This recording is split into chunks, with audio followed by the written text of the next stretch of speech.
Welcome back, everyone. You have seen her appear with Troy Aikman, former First Lady Laura Bush, even Jimmy Kimmel. But before she went to any of those places, the character known as Pidge was just an idea in the mind of Michelle Staubach Grimes. She is the daughter of Hall of Famer Roger Staubach.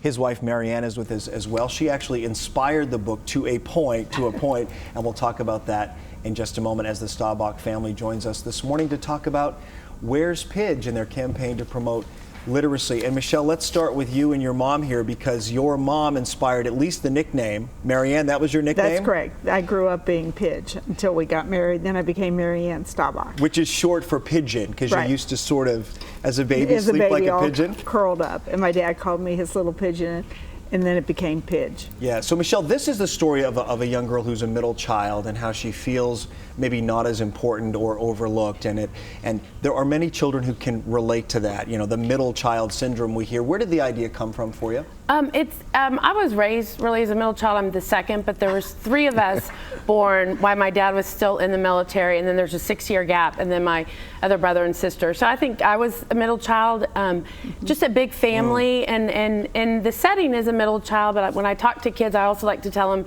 it's about being a kid and realizing that we're all caught up and that we all are important, and letting kids know that. I love this moment. You went back to your middle school, your elementary school, correct? Yes, this is where we moved to Richardson when after my dad got out of the Navy, in Prairie Creek in Richardson, Texas, and we'd walk to school every day, and so I got to go back. So it's where I learned to read, and so yesterday I got to go back. And that's what this is really about, Roger, is promoting literacy among children and how important it's becoming, and the value on that. And what are your thoughts as we try to get more kids to appreciate the value of it? Well, I think it's needed. I mean, the future of our country is really opportunity and education begins with reading and understanding.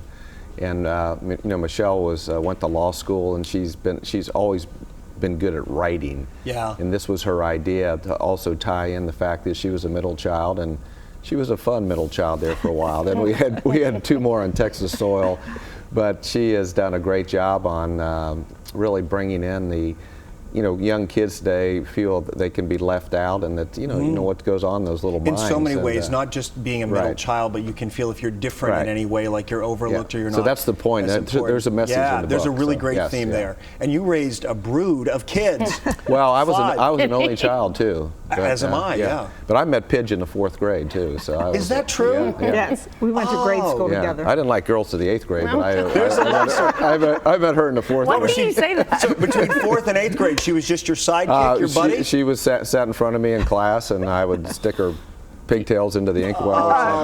Not with real ink in it, but I just in the desk there. So great things can happen, even in elementary school. So there's a free event happening tonight at the Barnes & Noble on Northwest Highway. Michelle and the illustrator will be there signing copies of the book. That starts at 7 o'clock. And again, you can take that character of Pidge, take a photo with it, use the hashtag Where's Pidge.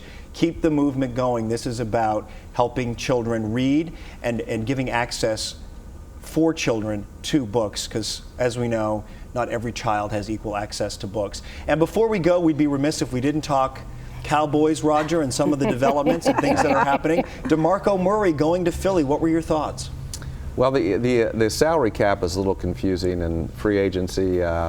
So there is a salary cap. It's like $145 million. So you got to look at that. And I think it's really a shame. DeMarco had such a phenomenal year. Sure, we had a great offensive line, we got a great quarterback, but DeMarco still, he runs into that line and he made yards. He was averaging 5 yards a carry. And Tony Romo was so heartbroken. He said, it took him 2 days to be able to call him. I think we'll miss him, but hopefully there'll be some players to make up for it. And there's a conversation ongoing now about this idea of who deserves and when should someone get a second chance as the Cowboys sign Greg Hardy. What are your thoughts on that, if any? Well, there's a gal in town here, Jan Langbine, who runs Genesis. I would have brought her on board and let her vet it out and have her make the decision. And I think you have to keep domestic violence at the forefront of a great football player on the field, and make sure you stay in the forefront of domestic violence. And I really would. Jan is fantastic, and I think someone that has been through it, understands it, and understands the perpetrator and what they're like and their problems. Can they recover? that professionalism, and hopefully the Cowboys did vet that out. I mean, Charlotte has been out. Charlotte's fantastic. She's great, and she is saying that they had a lot of input into it. But as this decision. relates to decisions like this in other fields and around the world, you're saying that when it comes to women's issues that really affect women, let women be involved in the decision making. Oh, I think so. I mean, I think, well, Jan, we have one of the finest women true. that understands domestic violence that runs Genesis here in our city. She is fantastic, and she gets it. She knows every aspect of it. She knows if it can happen, it's going to happen again in most cases, and she really knows the whole issues related to domestic violence. And I would have brought her on board to help make the decision. Well, thank you for sharing your thoughts I don't want to get out of it, but I would have done that. No, I think that's a valid point, right, and I appreciate you being open about it and candid, and we appreciate everything you guys have done as well. Marianne, Michelle, thank you very much. All right, Greg, over to you. I have to tell this real quick. I was the quarterback on my Pee Wee football team, and who did I want to be? Who did I want to be? I was the quarterback on my Pee Wee football team, and who did I want to be? Roger Staubach. Now, when he wanted to be an actor, he wanted to be Billy D. Williams. That too. Neither one of those quite worked out. So you're doing weather. Yeah, so here I am. Let's talk about the weather. All right, we are talking about that. A slight chance we could see some